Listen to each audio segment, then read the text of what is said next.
नमस्कार, मी विवेक कुलकर्णी. आपल्या सर्वांचं स्वागत आहे माझं पिंपरी चिंचवड चॅनेलमध्ये.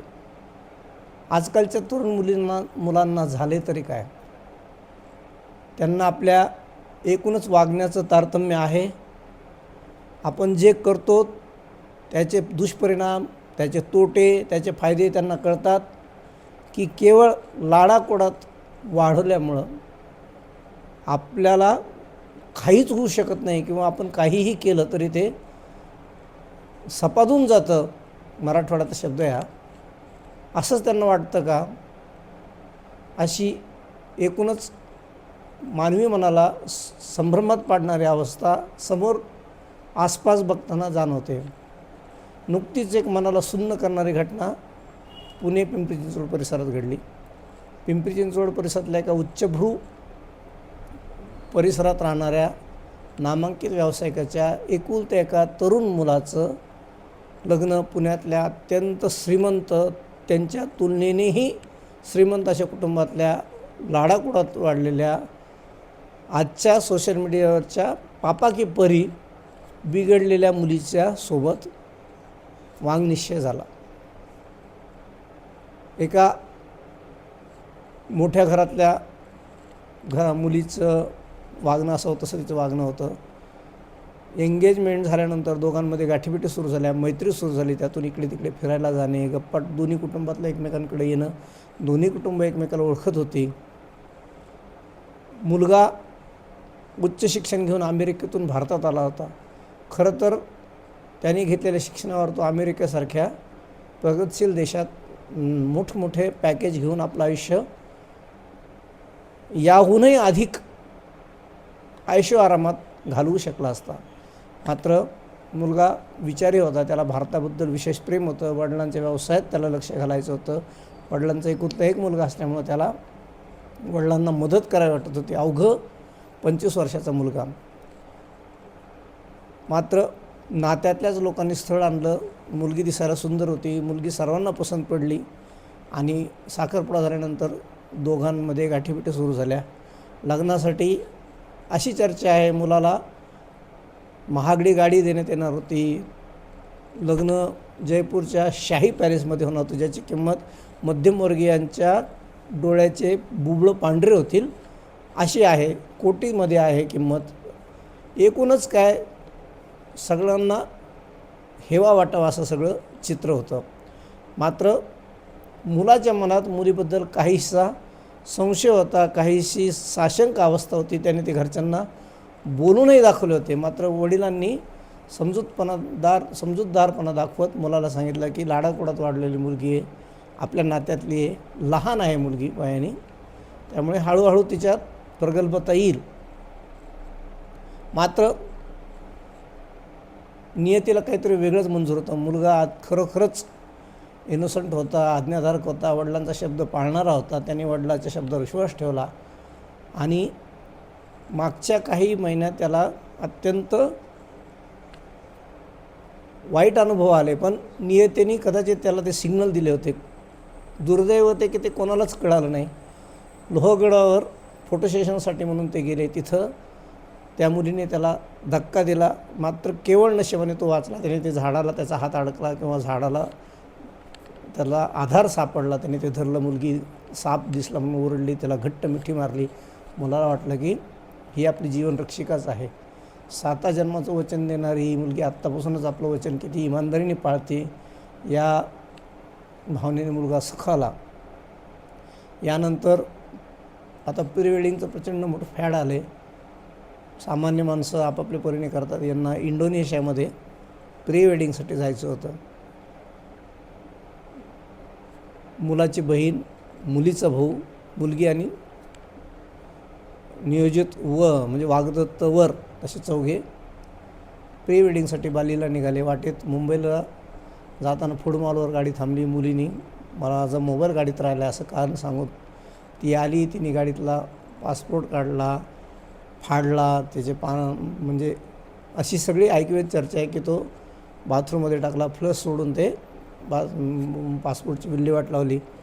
कोणाला काही संशयाचं कारण नव्हतं. मुंबई एअरपोर्ट गेल्यानंतर मुलाला जेव्हा पासपोर्ट सापडला नाही, सगळे बेचैन झाले. मुलांनी वडिलांना फोन केला. त्या क्षणी काहीच करणं अशक्य असल्यामुळे मुलाच्या वडिलांनी सांगितलं की ठीक आहे बेटा, तू घर आ जा. यातूनही त्यांना काही अंदाज आला नाही. 19 जूनला मुलीचा वाढदिवस होता. त्यासाठी सासऱ्यांनी मुलीला बहू न मानता आपल्या घरातली आपलीच मुलगी असं म्हणून मोठं करत तिच्यासाठी महाबळेश्वरला सरप्रायझिंग वाढदिवसाचं एक खास सोहळा इव्हेंट आयोजित केली होती. मात्र नियतीच्या मनात आणि मुलीच्या मनात खूप काही वेगळं होतं. मुलीने पुन्हा एकदा लोहगडला जाण्यासाठी मुलाला प्रेशराईज केलं. मुलगा नाही म्हटला तर मुलाच्या आईला माझा वाढदिवस आहे, माझी काही मित्र येणार आहेत, मग माझ्या लग्नानंतर मला मित्रांना तेवढा वेळ देता येणार नाही वगैरे असे कारणं सांगून भावनिक करून मुलाच्या आईला म्हणजेच होणाऱ्या सासूला भावनिक इमोशनल केलं. मुलाच्या आईला महामृत्यूची घंटा कशी वाजत असतानाही माणूस कधी कधी इग्नोर करतो म्हटलं जातं, ते असंच मुलाच्या आईने परवानगी दिली. हे आणि यांचे काही मित्र लोहगडला गेले. त्यांच्याबरोबर तिचा कथित बॉयफ्रेंड, जो आता मीडियाच्या आणि एकूणच चौकशीतून समोर येते, चेतन बाबूलाल चौधरी म्हणून एक मुलगा तिथं ऑलरेडी त्यांच्या आधी होता. असं म्हटलं जातं की तो मार्केट यार्ड ते लोहगड ज्युपिटर गाडीवर गेला.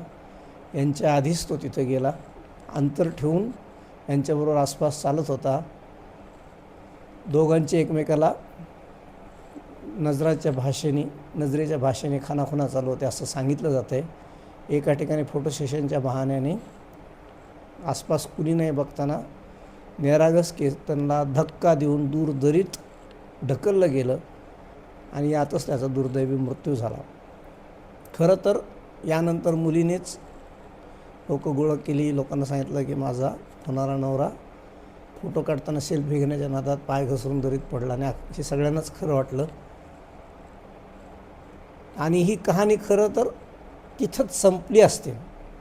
मात्र मुलाच्या सजग बहिणीला एकूणच सियाच्या वागण्याबद्दल काहीसं संशय होता. तिने काही प्रश्न विचारले. ते प्रश्न विचारल्यानंतर ती गडबडली आणि त्यानंतर अग्रवाल कुटुंबसुद्धा सावध झालं. त्यांनी रीतसर पोलीस कंप्लेंट केली. पोलिसांनी तत्परता दाखवत अत्यंत वेगाने चक्र हलवली आणि काही दिवसातच पुढील अपघात नसून हा पूर्णपणे खुनाचा प्रकार आहे हे सिद्ध झालं.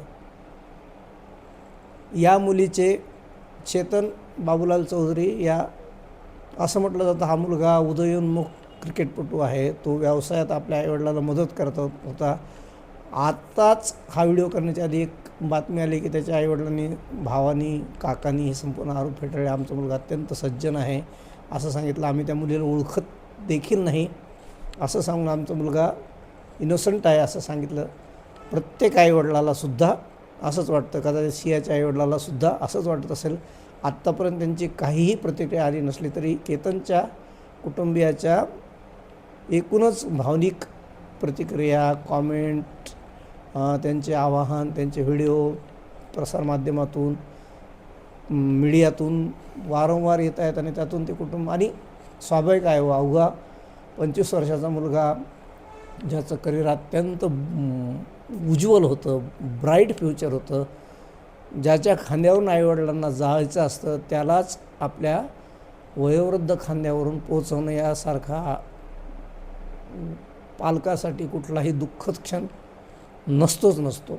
हा क्षण कुठल्याही पालकाच्या आयुष्यात येऊ नये. मात्र दुर्दैवाने विशाल अग्रवाल यांच्या बाबतीत हे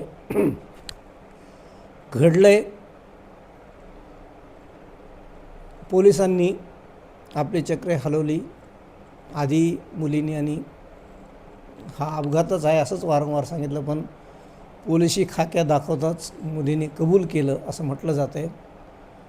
आणि मग तिच्या बॉयफ्रेंडला पकडलं गेलं आणि आता लोणावळा पोलिसांनी रीतसर कोर्टात केस दाखल केली आहे.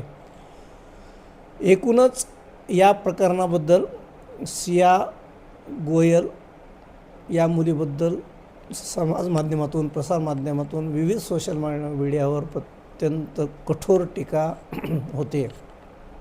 आणि खरं आहे, जी मुलगी अत्यंत मॉड विचाराची आहे, जी एकटी पार्ट्या करायला जाते, त्या मुलीने आपल्या आईवडिलांना का सांगितलं नसेल की मला दुसऱ्या जातीतल्या मुलाशी लग्न करायचं आहे? आणि जर तिने खरंच सांगितलं असेल तर मग केवळ पैसा, केवळ प्रतिष्ठा जपणं आपल्या खोट्या प्रतिष्ठाला कुरवाळणारे असे पालक समाजाला काय दिशा दाखवणार?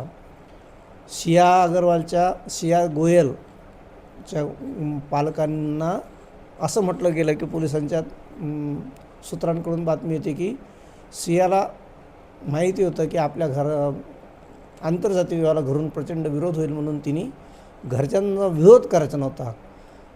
अत्यंत विरोधाभास करणारं तिचं वागणं आहे. असं म्हटलं जातं की हा केतन अग्रवाल जेव्हा गेला तेव्हा तिने इंस्टाग्रामवर, फेसबुकवर अत्यंत भावनिक पोस्ट टाकली होती की मी तुझ्या इतक्या जवळ येत होते, आपलं आयुष्य आता खऱ्या अर्थाने फुलणार होतं आणि तू मला अचानक का सोडून गेला.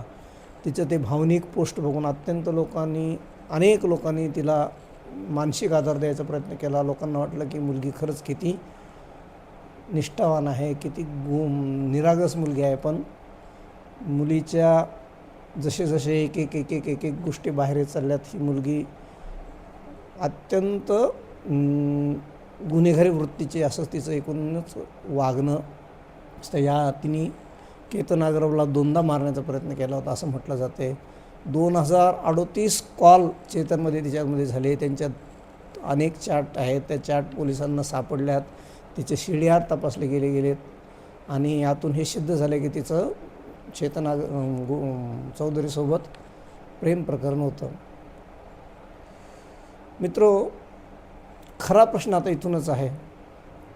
कालच शिया गोयलच्या वकिलाची मी प्रतिक्रिया पाहिली की त्यांनी सांगितलं हा निव्वळ अपघात आहे आणि केतनच्या घरच्यांनी जबरदस्तीने पोलिसांवर दबाव आणून नको ते रूप द्यायचा या प्रकरणाला प्रयत्न केला आहे. खरं तर ही प्रतिक्रिया मी जेव्हा पाहिली ना, तेव्हाच मला एक सामान्य माणूस म्हणून या प्रकरणाचा शेवट काय होईल याची काहीसा अंदाज आला आहे.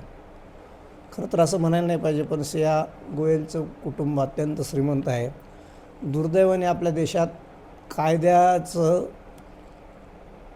पळवाटा एवढे आहेत आणि मोठ्या लोकांचं आजतागायत कधीच काय वाकडं झालं नाही. हे सूर्यप्रकाश इतकं ढळढळीत सत्य सर्वांना दिसत असल्यामुळं या प्रकरणाचा शेवट केतन अग्रवालला न्याय मिळेल का याबद्दल अनेक जण साशंक आहेत. मागे काही दिवसापूर्वी सोनम सिंग म्हणून एका मध्यम प्रदेशातल्या मुलीने लग्न झाल्यानंतरच्या पहिल्याच सुहागरात ज्याला म्हटलं जातं त्या दिवशी आपल्या प्रियकराच्या मदतीने आपल्या नवऱ्याचा खून केला होता. ती सोनम नुकतीच 8 महिन्यानंतर बेलवर सुटली आहे. ती सोनम तर सामान्य कुटुंबातली होती असं म्हटलं जातं आहे. असं म्हटलं जातं शिया अग्रवाल जर एका कुबेराचीच मुलगी आहे आणि कुठलेही आईवडील आपल्या मुलाला सोडवण्यासाठी पैसाला हात आखडता घेतील हे कुणालाच पटणार नाही. त्यात कुठल्याच आईवडिलांना वाटत नसतं की आपल्या मुलाच्या हातून काही गुन्हा घडला आहे. खरं तर या प्रकरणातलं सत्य मीडिया किंवा एकूणच आत्तापर्यंत येतील जसं जसं कोर्टात खटला पुढे जात जाईल, याला नक्की यातून निरागस केतनला न्याय मिळेल का नाही हा प्रश्न आता खऱ्या अर्थाने आपल्यासमोर आहे. एक अत्यंत ब्राईट फ्युचर असलेला, आईवडिलांचा खराखुरा एकुलता एक आधार अकाली निघून गेला आहे, हे या प्रकरणातलं अत्यंत दुःख देणारं कटू सत्य आहे. कोर्टात केस उभी राहील, आपण आशा करू की सत्याला न्याय मिळेल, सियाला कठोरातली कठोर शिक्षा होईल. पण त्यानं केतन अग्रवाल वापस येईल का? त्याच्या आईवडिलाचं दुःख कमी होईल का? आणि यातून सियाच्या घरच्यांना खरंच काही धडा मिळेल का, असे अनेक प्रश्न कुठल्याही सामान्य माणसाच्या मनाला वेदना देतात, मनाला असंख्य इंग्लिड असल्यासारखं हे प्रश्न टोचतात. यात नक्की कोण दोषी आहे? शिया दोषी आहे, तिचा अल्पवय दोषी आहे, की तिला लहानपणापासूनच मिळालेलं ऐशो आरामीचं जीवन कारणीभूत आहे? बरं, ती काय म्हणजे अगदीच गुन्हेगारी वृत्तीची आहे का? अवघ्या 20 वर्षाची मुलगी हो. ज्या पद्धतीने तिने हे सगळं केलं आहे ते जेव्हा कळतं तेव्हा म्हणजे मन अक्षरशः सुन्न होतं. ही मुलं कशाच्या जीवावर एवढी डेअरिंग करतात? त्यांना खरंच काहीच काळजी वाटत नाही, कायद्याची भीती नाही, की आपण काय करतो ते कळतच नाही. एखाद्याचा जीव घेणं इतकं सोपं आहे? बाई, तुला पसंत नव्हता सांगायचं ना. बरं, तुला आईवडिलांची भीती होती, केतनलाच विश्वासात घ्यायचं होतं, एज्युकेटेड मुलगा होता, सांगायचं की बाबा रे, आपण एका कुटुंबात आणि आपले दोन्ही कुटुंब एकमेकाला ओळखतात, मला तू मित्र म्हणून खूप आवडतोस, पण माझं तुझ्याशी लग्न नाही होऊ शकणार, कारण मी ऑलरेडी माझं मन, माझं हृदय, माझं दिल एका दुसऱ्या मुलाला देऊन बसले. किमान तू पुढाकार घे आणि तुझ्या घरच्यांना सांग.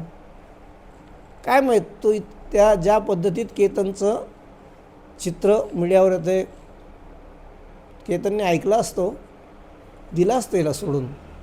त्यासाठी त्यांनी निरागस 25 वर्षाच्या उदयोन्मुख करिअर असलेल्या एका तरुणाला जीवानिशी मारण्याची काय गरज होती बाई? तुला काय मिळालं आता आतून यातून? बरं, तिचे आत्तापर्यंत जे पोलिसांबरोबरचे व्हिडिओ बघतात तर त्या व्हिडिओत ती म्हणजे अशी कुठे खचलेली वगैरे दिसत नाही. तिचं जी देहबोली आहे ती मनाला प्रचंड त्रास देणारी, की तिला गांभीर्यच नाही की मैंने जो किया मेरा कुछ बाका नहीं हो सकता, आविर्भावात ती चालते, कळतच नाही. आणि हे अनेक लोक, अनेक युवा लोक, पिढीतले अनेक तरुणी आहेत जे हे बघतात, त्यांना यातून काय मेसेज जाणार? माझी कायद्याला दोन्ही हात जोडून विनंती आहे की खरंच कायद्यातल्या या त्रुटी झाका, लवकरात लवकर त्या त्रुटीवर काहीतरी मार्ग काढा आणि दोषींना कठोरातली कठोर शिक्षा मिळावी असं प्रयोजन त्या कायद्यात करा, ज्यायोगे भविष्यातले अनेक केतन अग्रवालसारखी निरागस निष्पाप मुलं किमान दुसऱ्याच्या रोषाला किंवा दुसऱ्याच्या पापासाठी आपलं अनमोल जीवन अकाली गमावणार नाहीत. तुम्हाला काय वाटतं? एकूणच या प्रकरणाबद्दल केतनला न्याय मिळेल का? सियाला तिच्या परिणामाचा, तिच्या दुष्कृत्याचा पश्चाताप होईल का? तिला कायदा खरंच शिक्षा देईल का? कायदा पैशापुढे झुकणार नाही ना? नेहमीच म्हटलं तर न्यायदेवता आंधळी आहे, तिच्या डोळ्यावर पट्टी आहे, तिची पट्टी आता तरी निघेल का? आणि आरोपीला कठोरातली कठोर शिक्षा होईल का? सिया गोयल आणि चेतन चौधरी हे सुद्धा फक्त 20 ते 22 वर्षाची मुलं आहेत. त्यांनीसुद्धा खूप आयुष्य खरं तर जगायचं होतं, पण जर ते इतके कोल्ड ब्लडेड मर्डरर असतील तर त्यांना मग खरंच आयुष्य जगायचा अधिकार आहे का? मी या सर्व प्रश्नांना तुमच्यापाशी सोडतो आणि आज नेहमीप्रमाणे या व्हिडिओ आवडला तर लाईक करा म्हणणार नाही, कारण माझं मन खरोखर सुन्न झालं आहे. आपला समाज कुठे चालला आहे हा प्रश्न मनाला फार फार वेदना देतो. मलासुद्धा 2 तरुण मुलं आहेत, त्यांचंही आयुष्य पुढं घडायचं आहे. समाजातलं अनेक मुलं मी जेव्हा बघतो बेदरकार गाड्या चालवणं म्हणा, आईवडिलांशी हार्शली बोलणं म्हणा, मनाला काळजी वाटते. आपला समाज नक्की कुठं चालला आहे? समाज प्रबोधन होणार तर कसं होणार? या सर्व प्रश्नांना मी तुमच्याजवळ सोडतो. तुम्हाला काय वाटतं नक्की सांगा आणि आपल्या घरातल्या आपल्या तरुण मुलाला, तरुण मुलीवर बाप म्हणून, आई म्हणून लक्ष ठेवा आणि हो, तिच्याशी मनमोकळं, त्याच्याशी मनमोकळं बोलायचा प्रयत्न करा. त्यांच्या मनातलं जाणून घ्या कारण प्रश्न फक्त त्याच्या एकट्याच्या आयुष्याचा नाही, तर त्याच्यासोबत दुसऱ्या कुटुंबातल्या अनेकांच्या आयुष्याचा प्रश्न आहे. धन्यवाद.